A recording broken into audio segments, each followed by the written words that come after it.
in the description. So if you want to follow along, you can do that. I made a few of these hearts already, and I'm thinking of maybe selling them eventually. Not sure. Thinking of selling them on my Etsy shop, and all the money is gonna be donated to the people in Ukraine that I personally know. So I haven't started selling these yet. Eventually, maybe, and I will link the Etsy shop once I do. But I have so far created another heart, and then I usually just single crochet on the side here, single crochet to make it a real heart from both sides, and then put another single crochet of blue around that heart. Very easy to make, just beginner stage of crocheting, and very fun. You can make it different colors too. It doesn't have to be Ukraine colors, but this is what I'm making at the moment. So I usually leave a long tail on one of the sides, so you have to create two hearts, and one of the hearts I leave a long tail so I can use it to single crochet both sides when I'm done, and then it's gonna be seamless. It just looks good like that. Today's story takes place in Hawaii, and we come back to Hawaii again for another mysterious disappearance.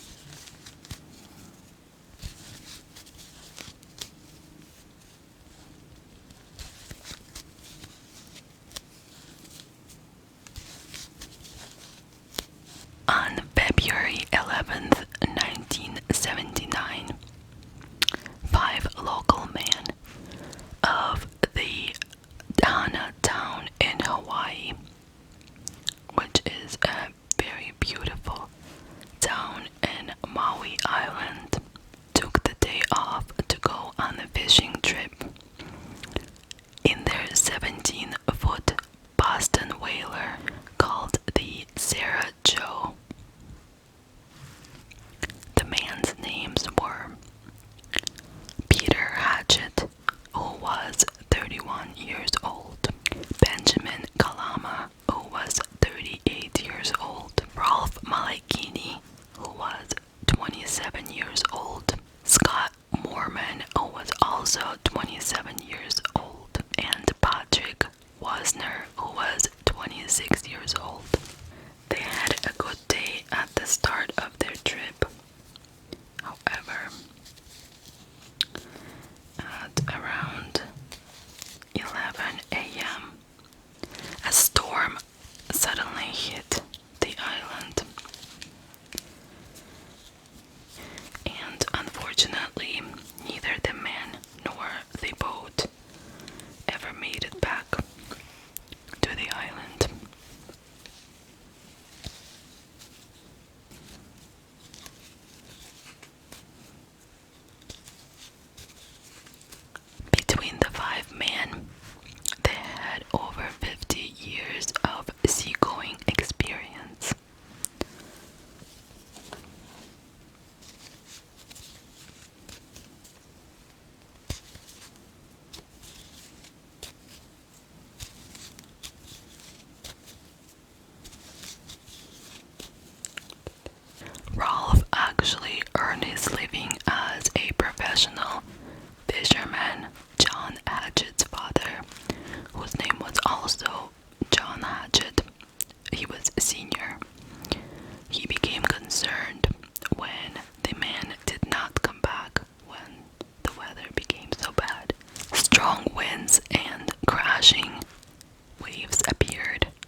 marine biologist named John Naughton.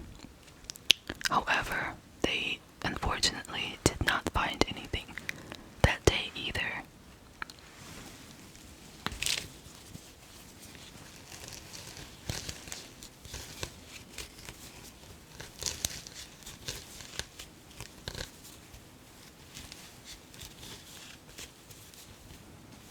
On the third day, Captain John Cushman volunteered to search for the guys in his helicopter and the ship.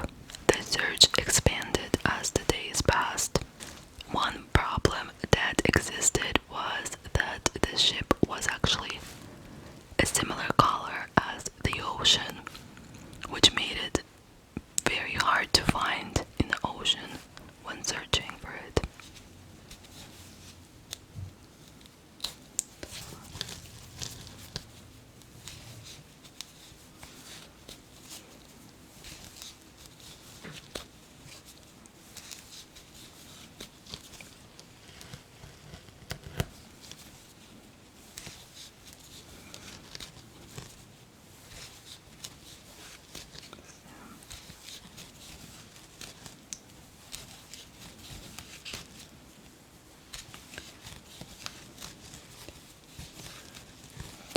After months of unsuccessful searching, it seemed as though the ship and the guys didn't make it through the storm, unfortunately, and possibly passed away somewhere in the Pacific Ocean waters.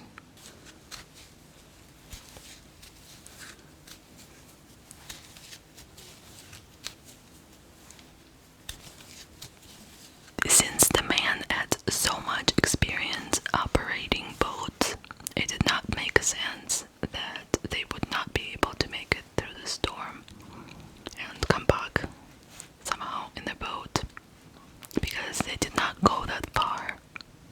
The men were never found, nor any signs of wreckage of the boat, nor any of their belongings were found.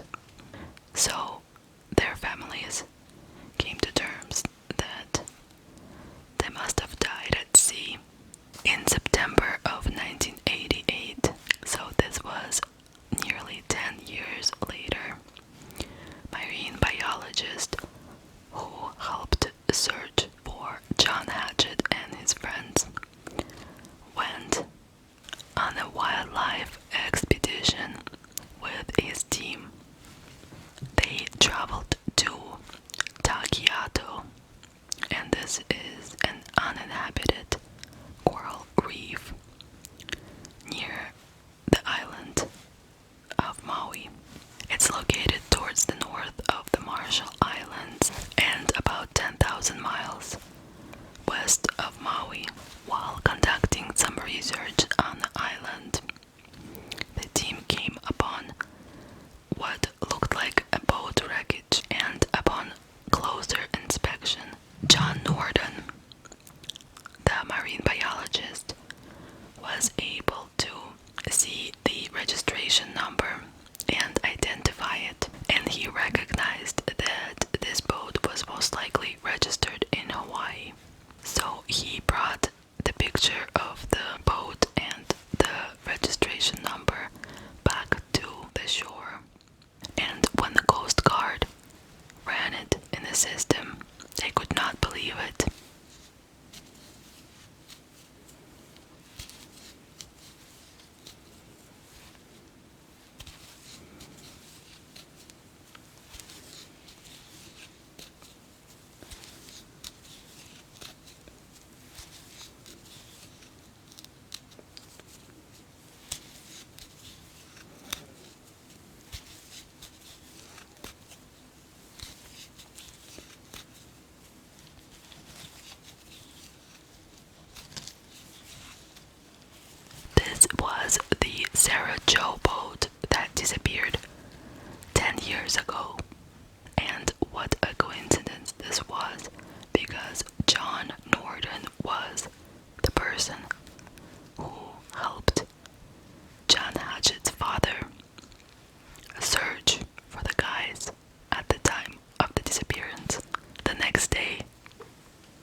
pieces of tin foil in between them. And this was a mystery, and of course added more questions.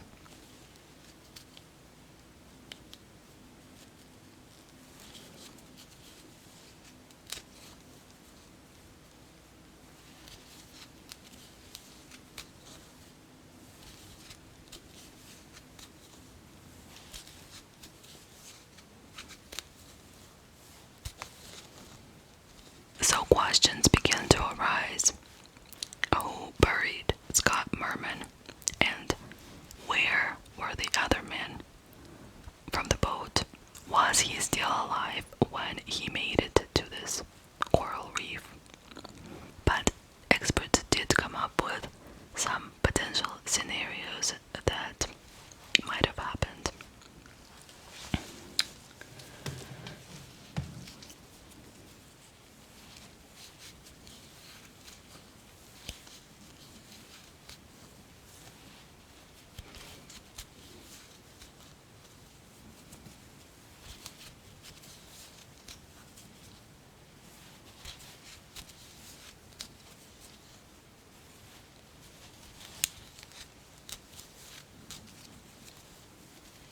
One of the most popular theories was that he was found by Chinese fishermen that were poaching, so they did not report this finding because they did not want to be found because they were illegally poaching. However, they decided to give him a proper burial anyway, and this is how he was buried.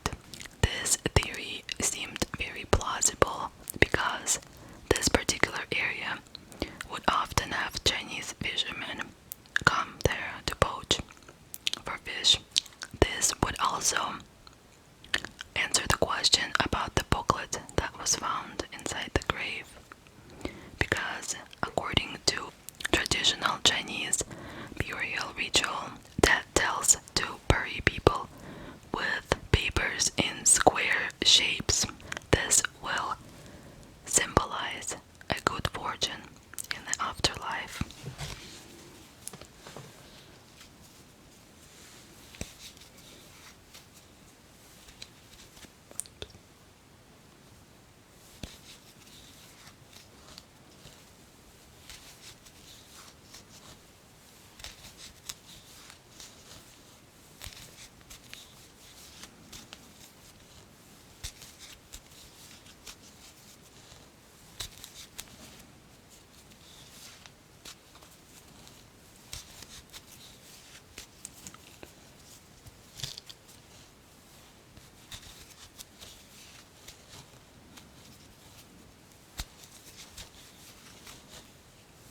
Another theory is that Scott Mormon was the only one who survived through the storm. It's because he tied himself to a boat, and while everyone else drowned, he was able to survive because he was tied to the boat with a rope. Maybe he didn't survive, but he was still brought to the shore with the boat eventually, and whoever found his body decided to bury him. However, one peculiar thing makes this theory not very plausible, because experts determined that it would take about 3 months for the boat to reach this particular coral reef. However, in 1985, the US government conducted a geological survey of this coral reef as part of the research in the Marshall Islands.